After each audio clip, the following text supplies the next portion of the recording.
La reconnaissance par l'administration Trump de la souveraineté marocaine sur le Sahara occidental se fait au détriment des principes les plus fondamentaux du droit international. Dans une étude publiée en 2021 par le Technium Social Science Journal, la reconnaissance des États-Unis de la prétendue souveraineté marocaine sur le Sahara occidental constitue une violation flagrante de non-reconnaissance d'une situation illégale telle que définie par le droit international.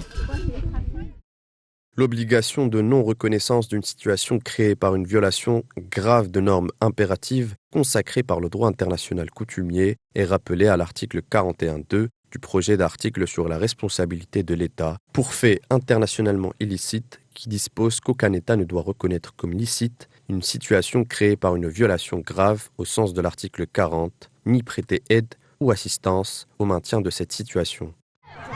Le Sahara occidental a été inscrit par l'Assemblée générale des Nations unies sur la liste des territoires non autonomes en 1963. En août 1974, l'Espagne, ancienne puissance occupante, a accepté le principe d'autodétermination du peuple sahraoui. Dans son avis consultatif rendu le 16 octobre 1975, la CIG a déclaré que les éléments et informations qui lui ont été présentés n'établissent aucun lien de souveraineté territoriale entre le territoire du Sahara occidental et le Royaume du Maroc.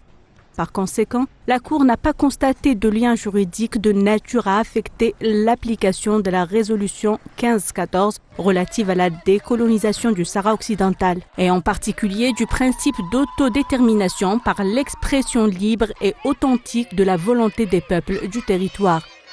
L'étude met également en évidence que le droit des peuples à disposer d'eux-mêmes a été affirmé dans la Charte des Nations Unies. Le deuxième objectif de l'ONU, consacré à l'article 1 de la Charte, est de développer entre les nations des relations amicales fondées sur le respect du principe de l'égalité des droits des peuples et de leur droit à disposer d'eux-mêmes. L'étude met en relief des cas de jurisprudence dans lesquels le principe de non-reconnaissance a également été appliqué aux situations créées par une violation du principe de non-recours à la force.